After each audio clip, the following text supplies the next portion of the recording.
The German Empire, from 1888 to 1914. Henry Adams was an American historian who spent a lot of time in Europe. In the year 1897, he wrote from Paris, "The center of movement in the world is not in Russia and not in America. It is in Germany. Since 1865, Germany has been the big troublemaker. As long as its power keeps growing, there won't be peace, political or economic. Russia can grow without breaking the system. Germany cannot. Russia is weak and falling apart in some ways. But Germany is strong and focused.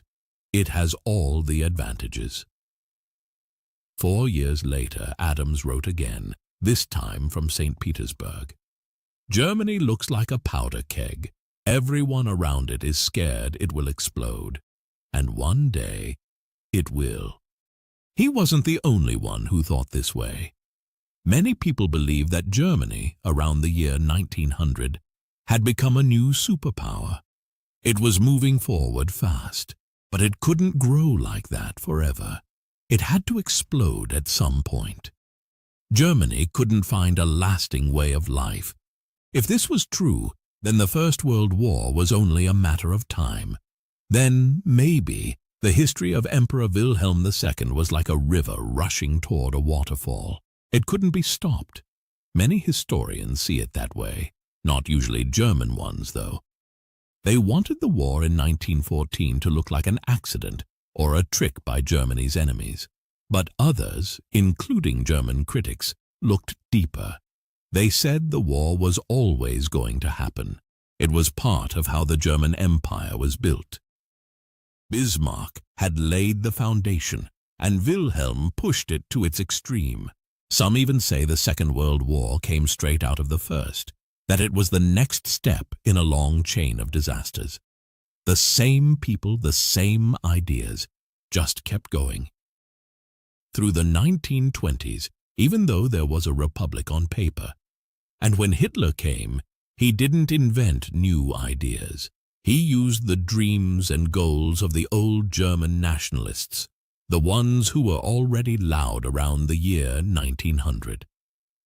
So maybe we need to look at German history from Bismarck's fall to Hitler's rise as one long story. One thing led to the next. Even people like Alfred Hugenberg, an old nationalist leader, lived through it all from beginning to end.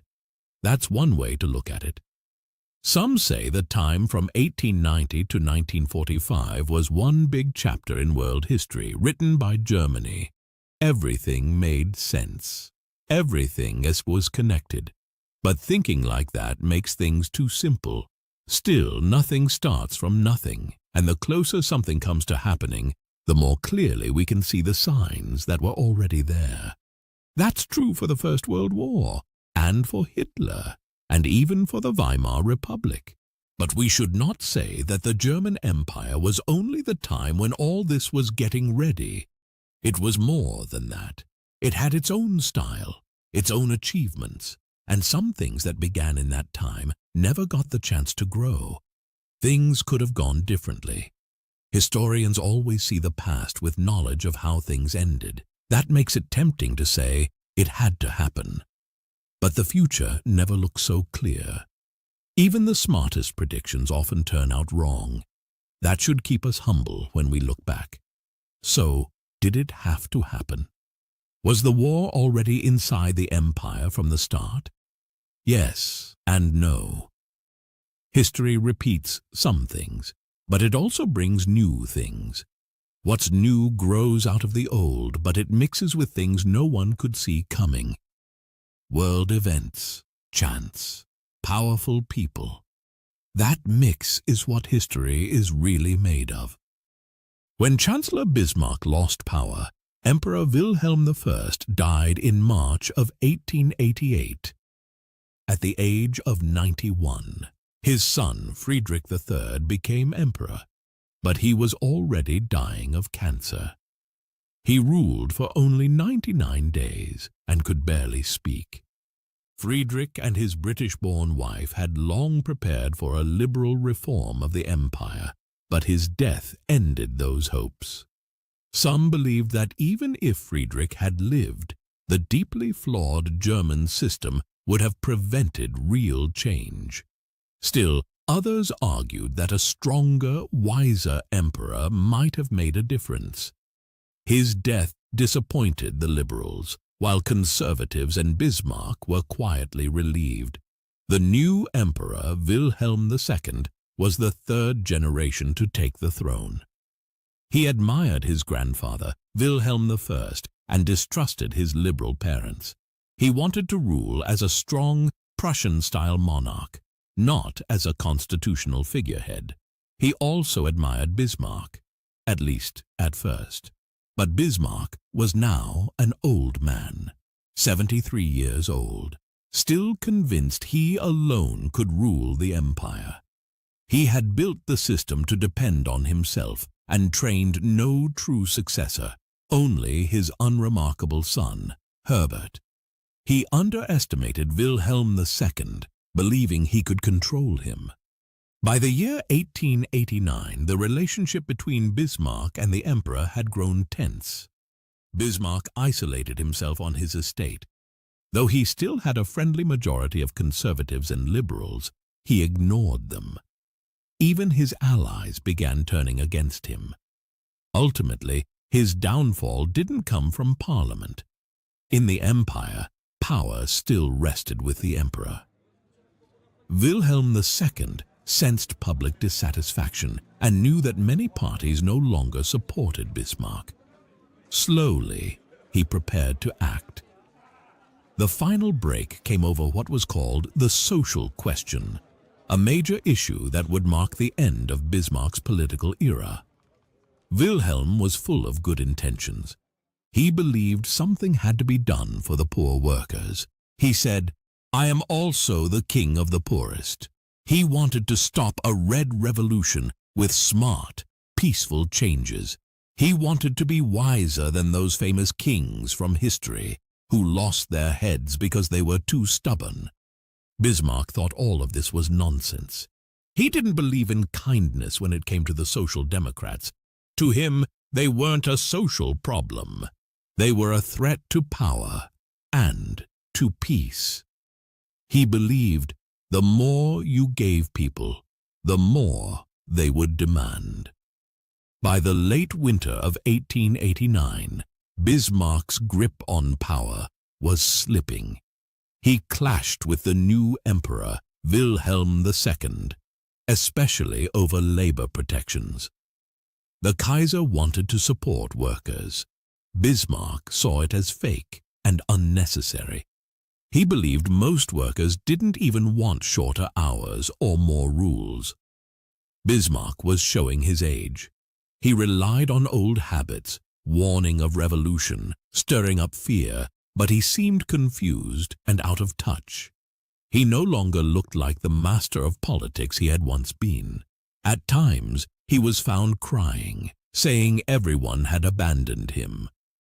In January of 1890, the Reichstag repealed the anti-socialist laws that had been in place for 12 years. Bismarck still believed he was right. He told the emperor that the country had to be pushed to the edge. Only bloodshed, he argued, could justify stronger laws. But Wilhelm refused to accept that kind of thinking. Even conservatives found Bismarck too extreme. The fear of socialist revolution that had existed in 1848 was long gone. Then came the February elections. Bismarck suffered the worst defeat of his career. His coalition lost more than 1/3 of its seats. Liberals and Social Democrats nearly doubled theirs. It was more than a setback. It marked the collapse of the political system Bismarck had built since 1866. He couldn't make sense of the new world. He considered forming new alliances, even with parties he had always opposed, like the Poles or Alsatians. He thought about changing the constitution, limiting voting rights, or launching another anti-socialist campaign. At one point, he even considered a coup, but quickly let it drop. He tried to block the emperor's labor laws. He didn't want to give up power, but he also couldn't stay by obeying a younger man. That wasn't in his nature. By March of 1890, the end was near. Bismarck grew more bitter and sarcastic, but it was the anger of someone who had already lost. He had no real power left, just games and grudges. For 25 years, Bismarck had shaped Europe. He had been its strategist, even its judge. But unlike other strong men in history, he didn't have the will to go all the way. He didn't start a civil war. He didn't try to take over by force. In the end, he handed in a polite resignation letter, right when the young emperor demanded it. The army stayed loyal to the emperor. Parliament, weakened by Bismarck himself, didn't defend him. Most members hated him. He reached out to political leaders for support. They ignored him. He even invited Windthorst, the Centre Party leader, to his home. The meeting was brief and cold. Another conservative didn't even show up. Why visit a man who was already finished? In a final move, Bismarck turned to the public, but he didn't know how to lead a modern mass movement. He didn't build parties or stir crowds. He thought like a man from the early 19th century, still dreaming of royal guards firing on revolutionaries in the streets. But Bismarck was the last man who could rally the people against the king. The system he had built no longer served him. His staff turned away. Some even turned against him. The Austrian ambassador in Berlin noted the hypocrisy. All the people who once bowed to Bismarck were now tearing him apart, pointing out every mistake, every weakness. That's what happens when you treat people with contempt for too long. They pay you back. After Bismarck resigned in March of 1890, only one man followed him into exile, his son Herbert. Everyone else kept their jobs under the new chancellor, Caprivi. The final reason for his dismissal didn't matter much. The real causes had been building for more than a year. His resignation was quiet. The Berlin parliaments responded with silence. There were no speeches, no thanks. Wilhelm II could comfort himself with the thought that he had acted for the people, even if the people hardly reacted at all. Abroad, many were surprised by how little emotion Germans showed. But it made sense. Bismarck had spent decades suppressing or ignoring most of the population. Socialists, Catholics, liberals, and others. Why should they now mourn him? But over time, something shifted. Bismarck's name refused to disappear. His anger and pride lingered. His desire for revenge shaped politics even after he lost power. Though he and Wilhelm made a few symbolic gestures of peace, the wounds between them never really healed. Bismarck was not the kind of man to forgive, and even in his 70s, he refused to disappear. He stayed politically active. He read every newspaper. He wrote endlessly. He gave interviews. He judged every successor. His estate, Friedrichsruhe, became a kind of unofficial power center. He worked hard to control his legacy, dictating sharp, strategic memoirs that shaped public memory.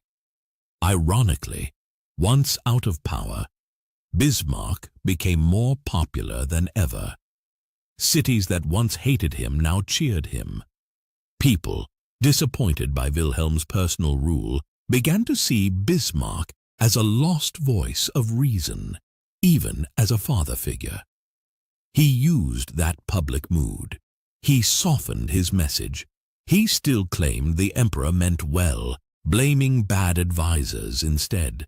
And strangely, Bismarck began to speak like a democrat, calling for a strong constitution and real power for parliament, despite having spent decades undermining both. The most remarkable moment came in the summer of 1892. Bismarck toured Germany like a hero. Nobles avoided him, but the people welcomed him in city after city. It felt like the return of a national savior. After that, Pilgrims came regularly to Friedrichsruhe. Veterans, students, local groups, they all arrived by special train, just to see him. The old man would come out onto the terrace, lift a champagne glass gifted by the crowd, and seem alive again for a moment. Near the end of his life, Bismarck became more than a man. He became a legend. During his public appearances, he would praise the Constitution, criticize the government, and join in singing patriotic songs like Deutschland über alles and Die Wacht am Rhein. Crowds marched by torchlight just to see him. One writer later confessed he would have joined too, just for a glimpse of that strange, commanding figure. But there was something false about this new cult. It didn't come from the people as a whole. The Social Democrats, Liberals, and the Center Party still rejected Bismarck. When he turned 80, the German parliament didn't even send a birthday message. But conservatives, nationalists, and frustrated aristocrats rallied around him. They turned him into a symbol of a stronger, more disciplined Germany, one that obeyed, conquered, and stood proud. To them, the Iron Chancellor was a rallying cry. They imagined he would have kept Russia as an ally, crushed the socialists and Catholics, and defended the farmers from free trade. He became the myth of a perfect Germany, united, disciplined, and powerful. A myth that outshone any living politician. Even Bismarck's real legacy faded under this image. He had once ruled carefully and conservatively, avoiding war, balancing powers, and resisting extremes. But after his fall, that caution was forgotten. He became a symbol of iron and destiny, embraced by the nationalist right, including anti-Semites and pan-Germanists, who dreamed of empire and racial unity. Bismarck, the man who once blocked a larger radical Germany in favor of a smaller conservative one, was now remembered as the champion of a different imagined Germany, one far more aggressive and authoritarian than he had ever allowed. Monuments to him, the Bismarck Towers, rose across the country. His myth outlived him. Reality, by comparison, always seemed disappointing. Both under Kaiser Wilhelm and during the Weimar Republic, no leader could match the fantasy of the man who had once ruled so tightly. And so Bismarck's shadow remained, until someone came along who believed himself greater than Bismarck. Only then did people begin to question the myth and look for the real man. By the end of Bismarck's life, the political system he had built was already crumbling. The young emperor who replaced him was not a monster, but he was shallow, self-centered, and completely unprepared for the role Bismarck's empire demanded of him. He was a man shaped by contradiction, torn between British liberalism and Prussian militarism, between romantic dreams of peace and dangerous fantasies of glory. He wanted to be loved, not feared. He was full of energy, charm, and vanity. The perfect performer, but not a leader. He gave wild speeches, but rarely acted. He loved parades, applause, and travel, not policy or responsibility. In truth, he never learned how to govern. His education was shallow, his worldview was narrow, and he was surrounded by men who fed his worst instincts. He looked like a modern ruler, but in his heart, he belonged to an older world, one of crowns, titles, and divine right. Yet despite all this, Wilhelm became the face of a modern empire. He no longer ruled Prussia alone, but the entire German Reich. Over time, even the old princes began to fade into the background. The Kaiser became the true symbol of national power. Germany now followed Berlin. Germany now followed Berlin. This shift from a Prussian kingdom to a German empire would have terrified Bismarck. He had built the Reich carefully, cautiously, tying it to Prussian authority and monarchy. But Wilhelm broke that balance. Now, imperial ambitions took center stage. Colonies, navy building, global power. And Wilhelm believed in the illusion of endless triumph. The people had to feel victorious. Every day had to feel like a holiday. The empire needed enemies to defeat and glories to chase. But this constant appetite for success pushed Germany into dangerous waters. Wilhelm understood the performance, the pageantry, the public energy. What he didn't understand was the system's fragility. He never saw the warnings. He thought he could keep walking across the ice forever, not realizing it had already begun to crack. By the late 1890s, Germany had become something new and strange. The old conservative, duty-bound monarchy of Prussia had mutated into a flashy, nervous empire, one without clear traditions or boundaries. Its ruler, Kaiser Wilhelm, acted more like a theater star than a king. Behind him stood a bloated, confused court, wealthy, brash, and often vulgar. Foreign financiers, opportunists, and speculators filled the royal circles. The style of the empire now matched its emperor, loud, uncertain, artificial. Even other German princes saw it. Some whispered about removing Wilhelm, but none of them could act. Their power was now tied to the survival of the imperial system. If Wilhelm fell, they would too. So they stayed quiet. And that, perhaps, is the most painful part of Bismarck's legacy. He had created a powerful empire, but one that could only survive under the illusion of constant success, ruled by a man who didn't understand the dangers he faced. Germany had once been ruled with sober discipline. Now it was ruled by spectacle. And the man at the center of it all, the man entrusted with the fate of the German people, had never been taught to lead. He only knew how to perform. Wilhelm II is often remembered as Germany's last king-like figure, but in truth he marked the beginning of a new kind of ruler, the modern strongman. Still, his reign wasn't one long crisis. For many Germans, life from the early 1890s to 1914 felt prosperous and safe. Cities thrived. The civil service was efficient. Public services improved. Even critics of the regime could speak fairly freely. As long as the economy was growing, both workers and the wealthy enjoyed the benefits. A period of peace, order, and cautious freedom. So why did it all fall apart?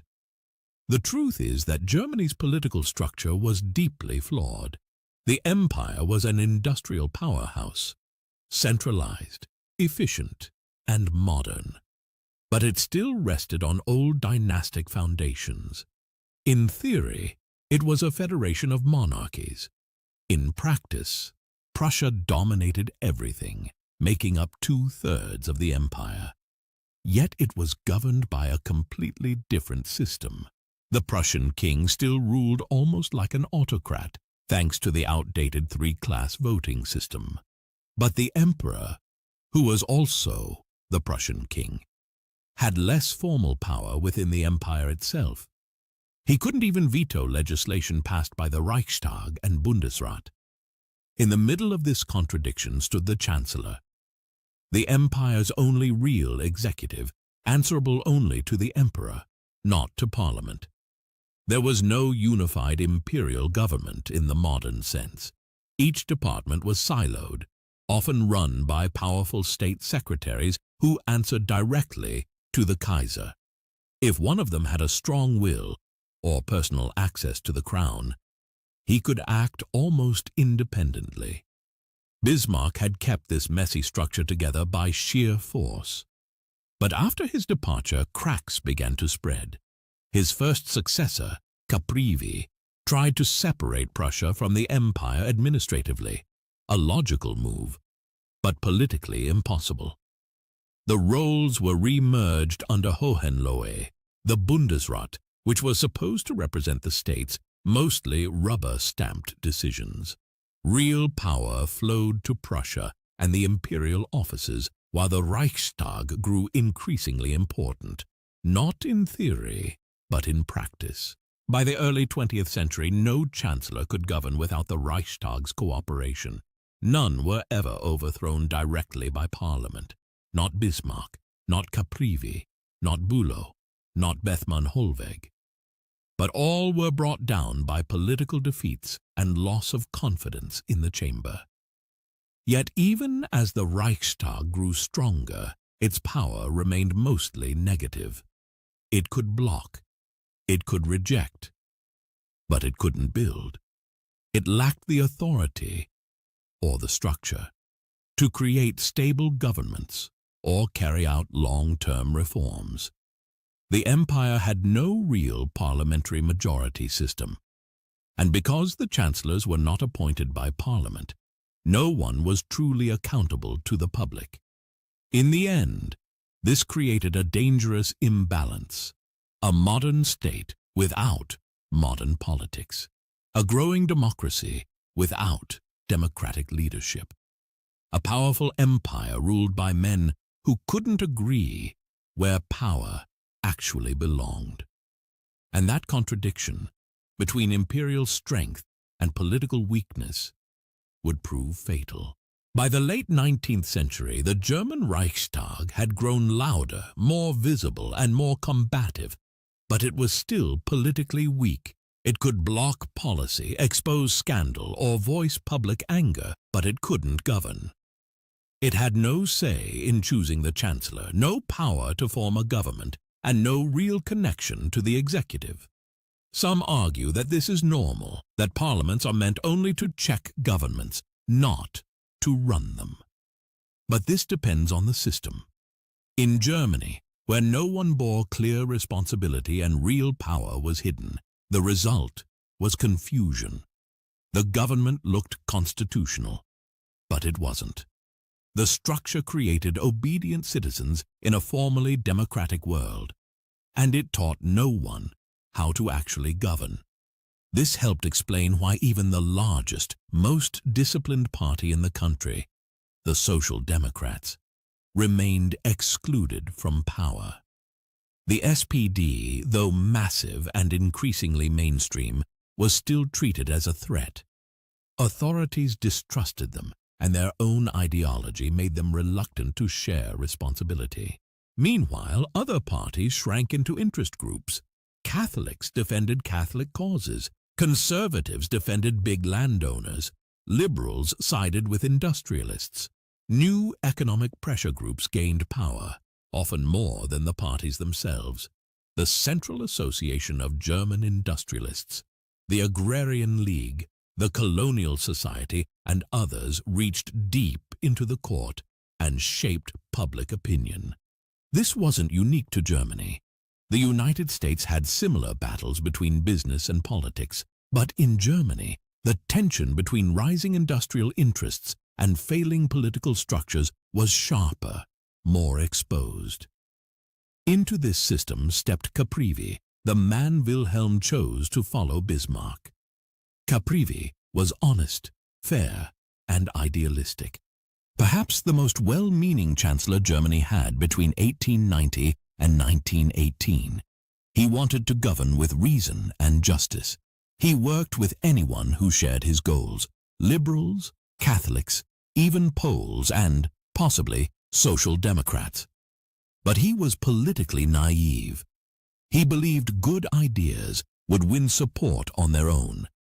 He didn't understand that in German politics, backroom power, the court, the army, the Junkers, the lobbies, often outweighed principle.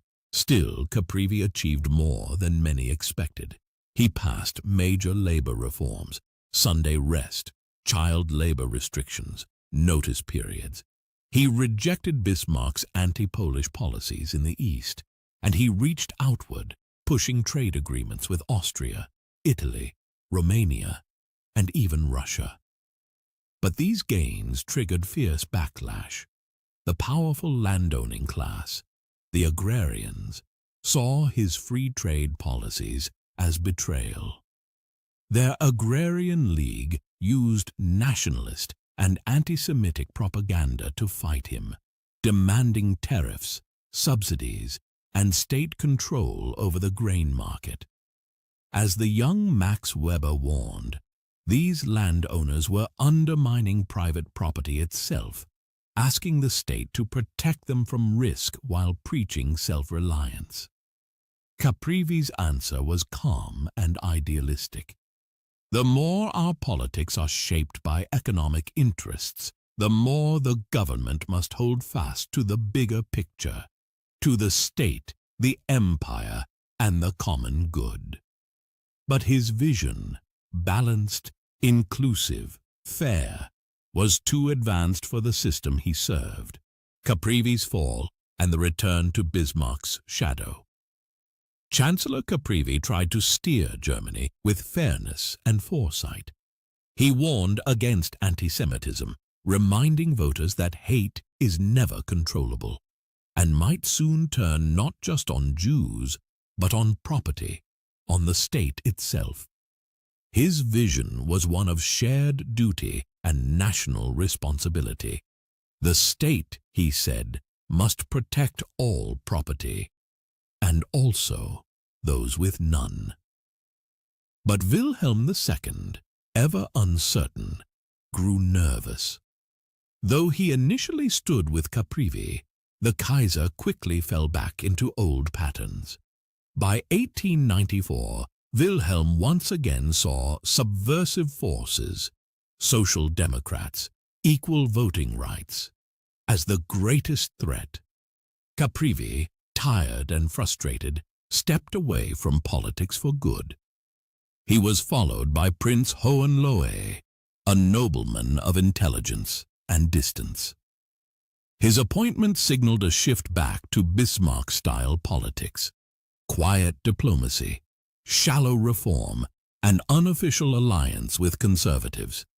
The flirtation with reform was over.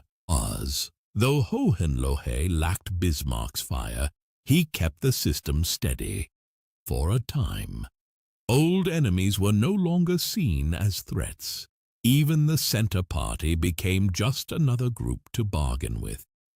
A new anti-socialist campaign collapsed when the Reichstag refused to pass strike or emergency laws.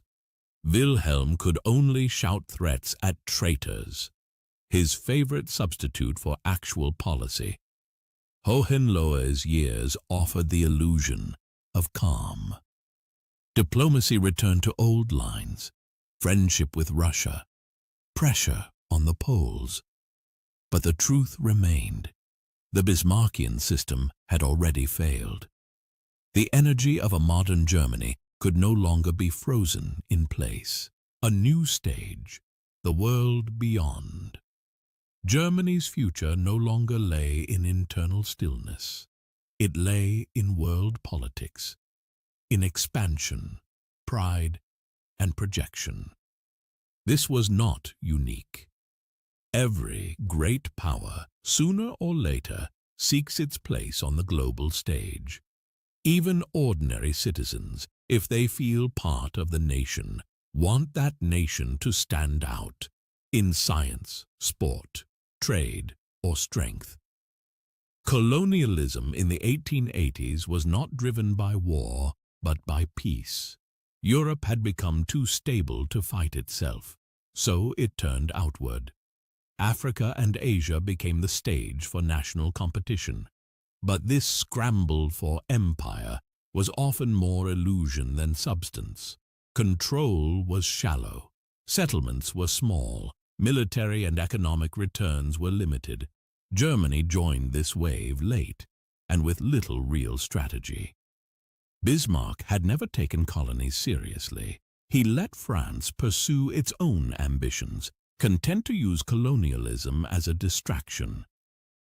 The few German colonies, in Africa and the Pacific, were created after private ventures ran into trouble and begged the state for help. Germany's colonial administration was underdeveloped, expensive, and unprofitable. Few Germans moved to the colonies. The benefits went mostly to a small set of firms and shipping companies, all kept afloat by government subsidies. Even the Reichstag occasionally asked if the whole project was worth continuing. Chancellor Caprivi himself once admitted, the colonies were not born from need, but from fantasy. Germany's shift to global ambition. What began in the 1880s as scattered colonial improvisation turned, by the 1890s, into a full-blown ideology. Germany must become a world power, or be left behind. Global events like the Sino-Japanese War, the building of the Trans-Siberian Railway, and the Spanish-American War triggered new fears and ambitions. Germans asked, where would power lie in the future? Would Berlin rival London or Washington? Influenced by writers like Alfred Mahan, Rudyard Kipling, and racial theorists like Chamberlain, Germany's leaders embraced a belief in racial and national destiny.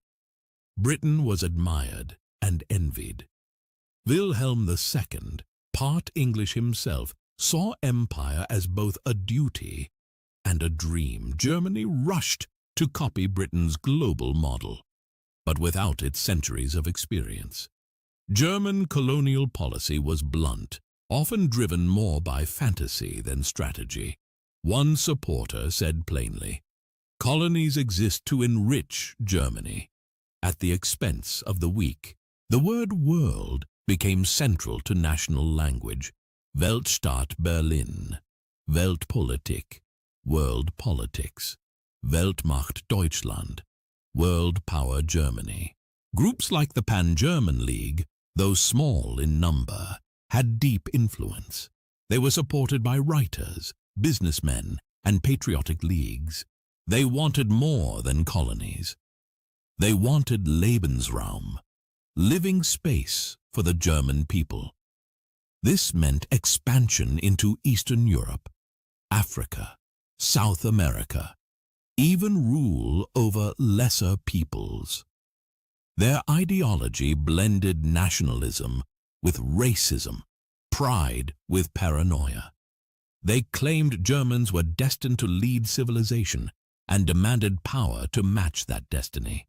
They also pushed for continental dominance. Germany, they argued, could not project power globally unless it first secured leadership in Europe. Otherwise, its empire was a facade. Though radical, these ideas spread far beyond fringe politics. They appealed to much of the middle class and helped shape the popular mood of the time. They also shaped government thinking, even when leaders pretended otherwise. The Navy as national symbol. Nothing symbolized Germany's new ambitions more than the Navy. Led by Admiral Tirpitz since 1897, it quickly became the world's second strongest fleet. Tirpitz was practical, strategic, and a brilliant organizer. He used public campaigns, press offices, patriotic leagues, and even novelists to turn the Navy into a national passion. But the fleet, for all its size and cost, was never used. When World War I began, it stayed in harbor. It became a monument to failed ambition, pride with no purpose. Germany's colonies, places like Kiao Chau in China or islands in the Pacific, were symbolic. They existed mainly to justify the navy, which in turn was built to defend the colonies. As Wilhelm Liebknecht noted at the time, this isn't about land. It's about giving a fake purpose to a navy with no function. Germany was imitating older empires, but lacked the depth or position to succeed. Britain and France had long experience and global reach. Germany, locked in the center of Europe, had neither. It was building a global empire from an inland position, with no strategic center and no unifying logic. It was an empire of illusion, an illusion of empire, Germany's global reach and strategic missteps. By the late 19th century, the rush for colonies in Africa, China, and the Pacific was more illusion than reality. All major European powers participated, but few gained lasting value. Even intelligent observers, like historian Hans Delbrück, were caught in the fear that if Germany didn't join the race, it would be left behind. One imperial project that seemed more realistic was the Baghdad Railway, linking Berlin to the Persian Gulf. It promised new markets and symbolized the global ambitions of German liberalism. But Germany lacked control over the territory, the ports, and even the trade. The railway remained a dream, more symbolic than useful. These symbolic efforts, colonies, the fleet, the railway, were part of Weltpolitik, the belief that Germany had to become a global power. The man who embodied that ambition was Bernhard von Bülow, Chancellor from 1900 to 1909.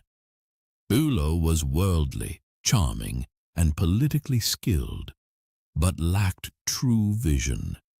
He wanted to please everyone, the Kaiser, Parliament, and foreign powers.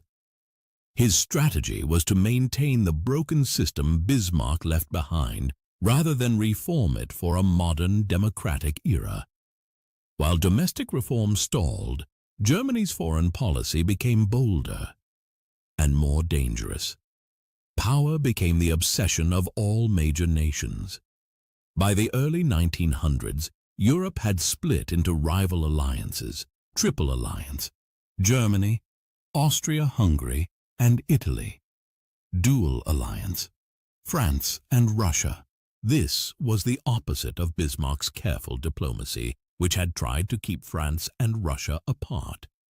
Many blamed the lapse of Bismarck's reinsurance treaty with Russia for the shift.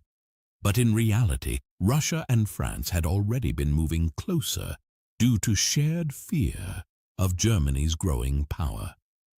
Bismarck had tried to manage alliances with secrecy and double-dealing. That strategy was never sustainable. The Franco-Russian alliance formed not from treaties, but from shared survival instincts, a belief that Germany might soon dominate Europe. Only the socialists offered a different vision of peace through international worker solidarity. But they lacked the power to stop the nationalist tide, a missed alliance with Britain. At the turn of the century, Britain was also looking for new allies. Weary of imperial conflicts with Russia and uneasy about European instability, it could have chosen Germany. The two had shared culture, trade, and political systems. Germany's disputes with Britain were minor, but Bülow fumbled the opportunity. He asked too much, especially British support for the Triple Alliance, and offered too little. Germany believed it could remain admired, feared, and alone. That belief was fatal. Britain responded by ending its own isolation. 1901, treaty with Japan. 1904, entente cordiale with France. 1907, agreement with Russia. Though these were not formal alliances, they reduced tension among Britain's rivals and left Germany isolated. Germany chose pride over pragmatism, betting that it could lead alone. But history shows that refusing to choose is often the worst choice of all. At the moment Britain opened the door, Germany turned inward, and the balance of power in Europe began to shift permanently against it. Germany, before 1914, pride, isolation, and missed chances. By 1907, and even more so by 1911, Britain had quietly moved closer to France and Russia, forming what became known as the Triple Entente. Though it was never a formal alliance, it was real. Meanwhile, Germany's Triple Alliance with Austria, Hungary, and Italy was falling apart. Italy was unreliable. Only Hungary, within Austria-Hungary, remained loyal. Germany found itself surrounded. Was this inevitable? Historians still debate it. Some say war with Britain was bound to happen, that Germany's desire to dominate Europe left no room for peace. Others argue it was a diplomatic failure, a tragedy of poor decisions rather than destiny. What's certain is this: it wasn't about economics. Germany and Britain were major trading partners, nor was it about hate. Until the late 19th century, Germany had been respected across the English-speaking world as the land of Goethe, Humboldt, and Kant. Only in the last decade before the First World War did this admiration fade. A world losing patience. In 1906, Max Weber wrote that Germany was becoming a joke in the world's eyes, not for what it did, but because it tolerated Wilhelm II. He blamed the Kaiser's ego and Tirpitz's ambition for destroying British trust. The naval arms race, driven more by pride than strategy, made Germany look threatening, even if it didn't mean to. But Germany wasn't alone in its delusions. Every great power, France, Russia, Italy, even Montenegro, dreamed of glory, conquest, and expansion. Each prepared for war as if it were both inevitable and necessary. Peace movements existed, even in Germany, but they were weak. The public laughed them off as Jews, socialists, and hysterical women, in the cruel words of a Russian minister. International peace conferences in The Hague in 1899 and 1907 were more for show than substance. They proposed limits on weapons and courts to settle disputes, but these were mostly ignored. Germany refused to even discuss arms limits. Why? Because it still saw itself as a rising power, not a defender of the status quo. To freeze the world order would be to accept permanent second place, something Germany would never do. Germany's diplomatic blindness. Germany's foreign policy was shaped not by strategy, but by pride and fear. A small circle of men, the Kaiser, his advisors, a few diplomats, made all the key decisions. One of the most powerful was Friedrich von Holstein, the secretive shadow master of the Foreign Office. Later blamed for Germany's isolation, he was just one part of a much bigger pattern. Germany's isolation before 1914 wasn't caused by a single bad treaty or one missed alliance. It was the result of a series of choices, all rooted in the national mood, a belief in greatness, a hunger for recognition, a refusal to accept limits. Even the British decision to oppose Germany in 1914 wasn't sudden or shallow. It reflected years of rising tension and the growing sense that Germany had become a threat. And when Britain made that same decision again in 1939, it showed something deeper. This wasn't just about moments or missteps. It was about who Germany had become, and how the world responded to it. And it would be wrong to imagine that a wise, peaceful people were dragged into war by a mad, foreign tyrant. That wasn't how things worked in early 20th century Germany. The regime didn't exist in a vacuum. Even under the Prussian constitution, no king could rule purely by the grace of God anymore. The government still relied on thousands of connections between those in power and those they ruled. Kaiser Wilhelm II didn't express the full spirit of his time, but he did reflect a part of the national character, and he did it well. Had the German parliament, the Reichstag, been strong enough, Wilhelm might have been forced to accept a more democratic system. But it wasn't. The system, shaped by Bismarck, had left voters disconnected from power, trained only to look out for their material interests and leave the rest to those up there. The will to govern had faded. Even if Wilhelm had seized all power for himself, that wouldn't have guaranteed success. He simply wasn't up to the task. That lesson would become painfully clear in the years ahead. The parties, the Reichstag, and the Social Democrats. Chancellors continued to hunt for working majorities in the Reichstag. Like Bismarck before them, they made deals. They handed out jobs in exchange for cooperation. The two most common political alliances were conservatives with the Catholic Center Party or conservatives with the Liberals. Chancellor Bülow ruled from 1900 to 1909 with the latter coalition, while attacking the Social Democrats and the Center Party with little success. Some thinkers hoped for a third path, a broad coalition of liberals and Social Democrats which could push for real parliamentary reform, the kind of change that would finally modernize the imperial constitution. But that was easier said than done. The problem was Prussia. In the Prussian parliament, conservatives enjoyed nearly absolute control, thanks to the three-class voting system and the aristocratic dominance of the upper house. So even if the Social Democrats were rising in the Reichstag, they were locked out of power in Prussia. A chancellor who governed with conservatives in one arena and socialists in the other.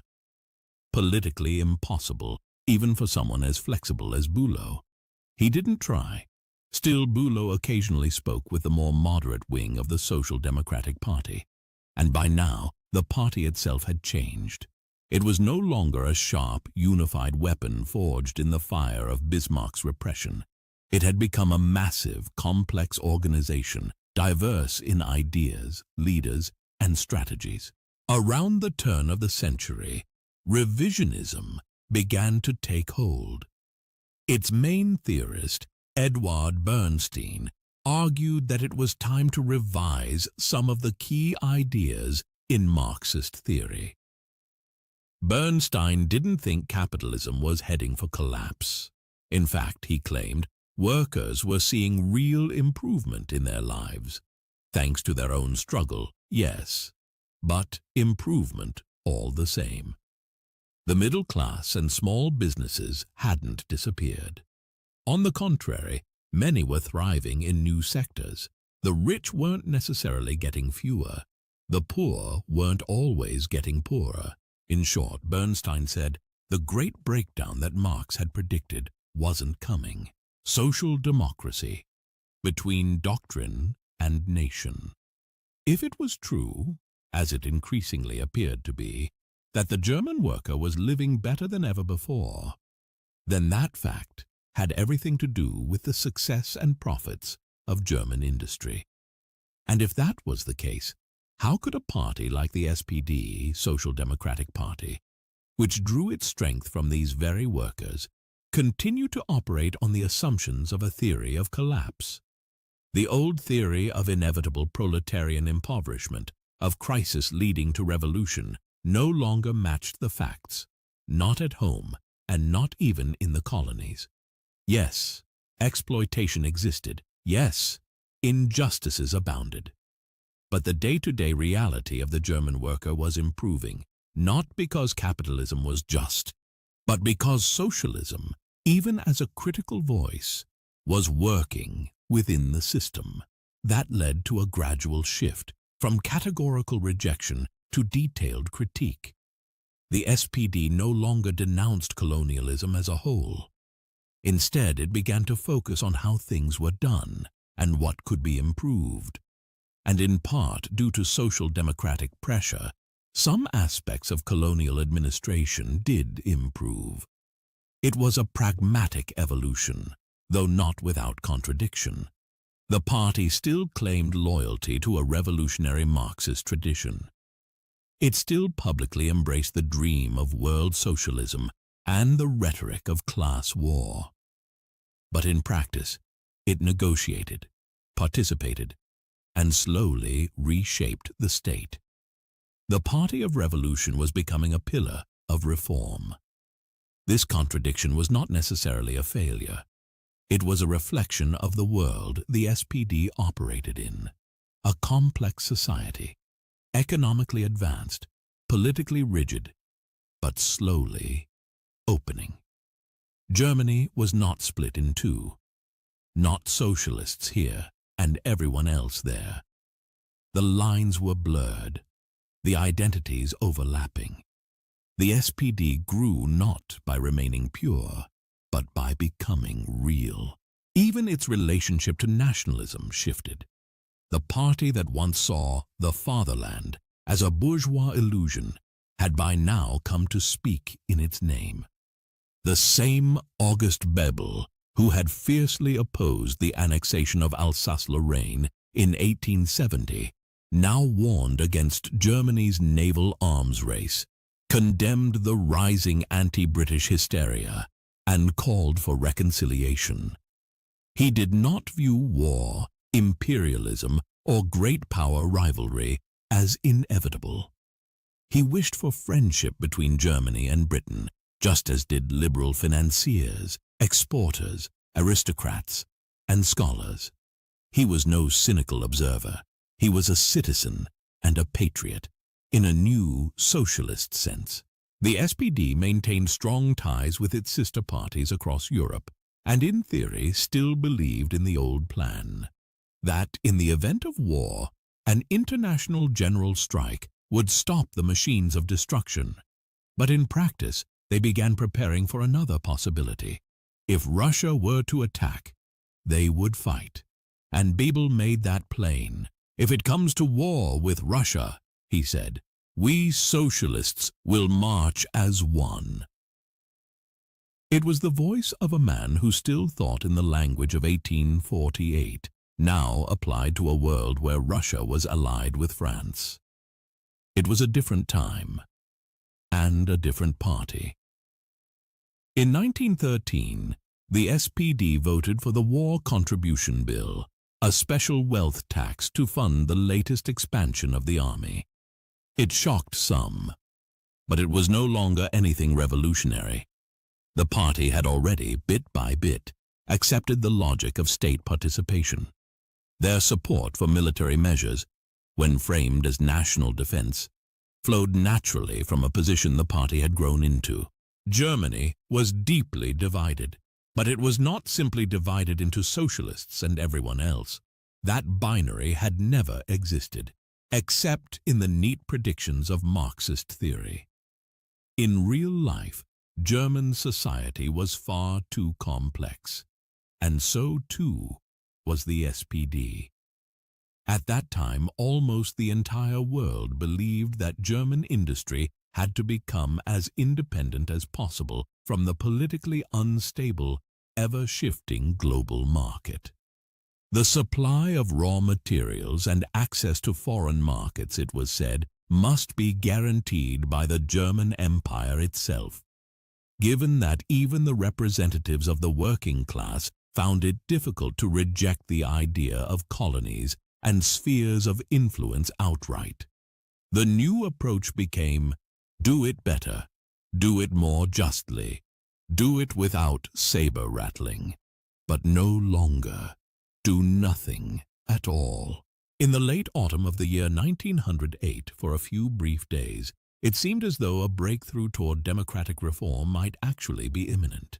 The spark was trivial, an interview the Kaiser had given to a London newspaper. In it, he bemoaned the lack of understanding from the English and complained about how hard he worked, unappreciated, to foster better Anglo-German relations.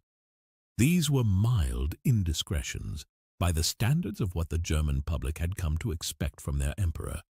And yet, this time, the reaction was explosive. A storm of outrage swept through Germany, such as no Prussian king had faced since the revolutionary days of March 1848. Even the conservatives joined the Social Democrats in denouncing the emperor. The public trust had collapsed.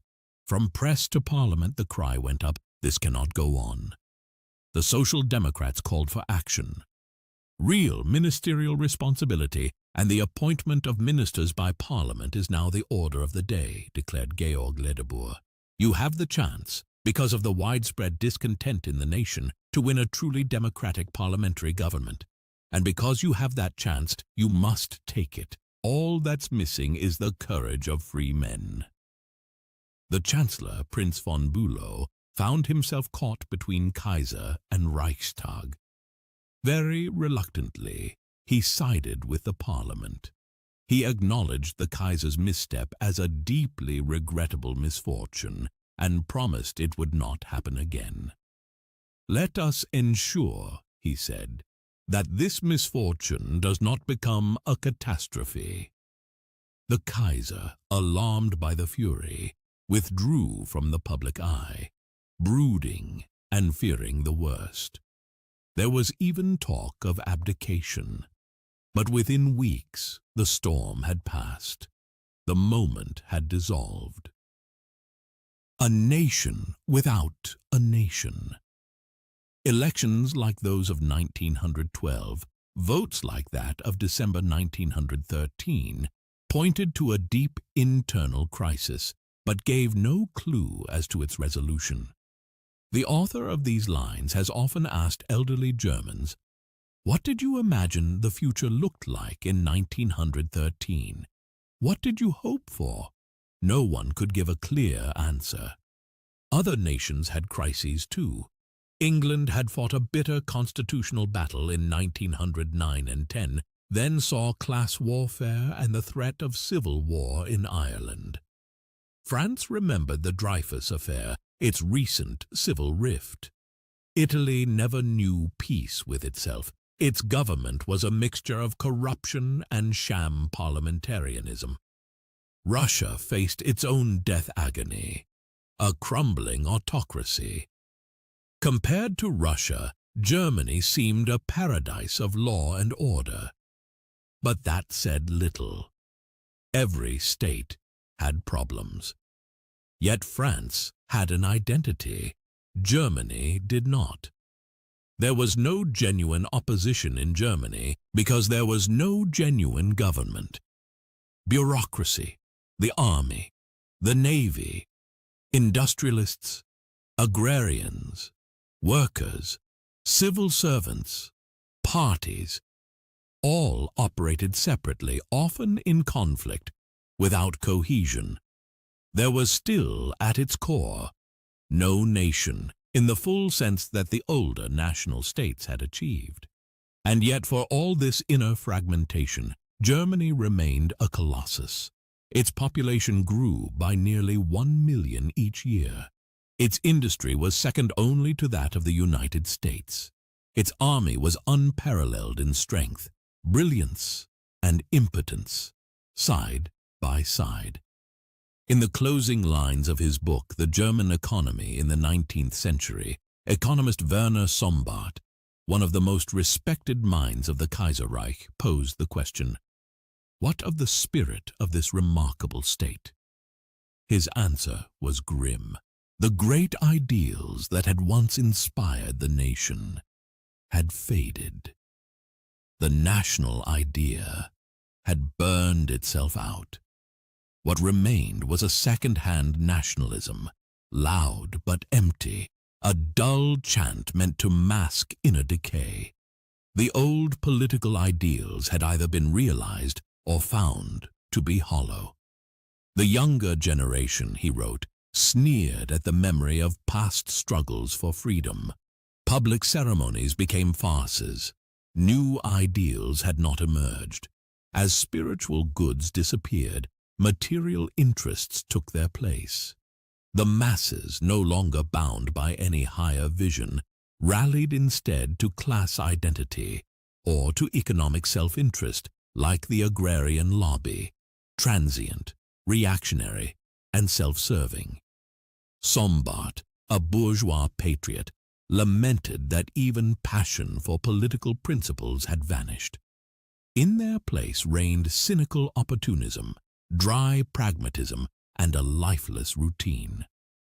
Who now, he asked, could speak with passion about the meaning of state-run industry, of free trade, of workers' protection, or of cooperative systems? Who could argue with fire about the rights of labor? That such a people had sunk so low, this was the true political crisis of the era. Some would later look back from the 1920s and idealize the parliament of the Kaiserreich. Just as in that earlier time, others had looked back wistfully to Bismarck. And already in Bismarck's day, people longed for 1848. We are always vulnerable to optical illusions of decline and lost greatness. But even if we account for that, what remained was a nationalism shouting but heartless, masking material greed, sustaining corruption, and feeding off the worship of success. Sombart, for all his bourgeois pride, saw it. So did Heinrich Mann in his novel The Loyal Subject, with ruthless clarity. And a generation earlier, Nietzsche had noted it in his savage, lonely scribblings.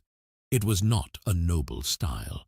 The path to disaster between 1905 and 1914. The logic of escalation. In a letter exchange between former German chancellors during the First World War, each tried, politely, to shift the blame for the catastrophe. Bethmann Hollweg described the years leading to the war as a sequence of forced risk-taking, driven by growing German isolation and Austria's decline. Each new crisis, Morocco, Bosnia, Morocco, again, pushed Germany further into a pattern of brinkmanship. Germany believed it could manage the tensions. It was the most powerful country in Europe and had convinced itself that it would never have to choose or be forced into war. But every attempt to break the encircling ring of France, Russia, and Britain only hardened it. Economics connected, politics divided. Germany's rising economy did not cause fear, it created interdependence. Its industrial links with France, England, and even Russia grew tighter, not looser. But politics, not trade, drove the conflict. Political culture still operated on 19th century principles: prestige, spheres of influence, power games, and racial national myths. Romantic nonsense about civilizational clashes, Germanic versus Slavic versus Latin, fueled militarism, especially in Germany, Russia, and France. The German government trumpeted its strength in foreign affairs while alienating nearly everyone.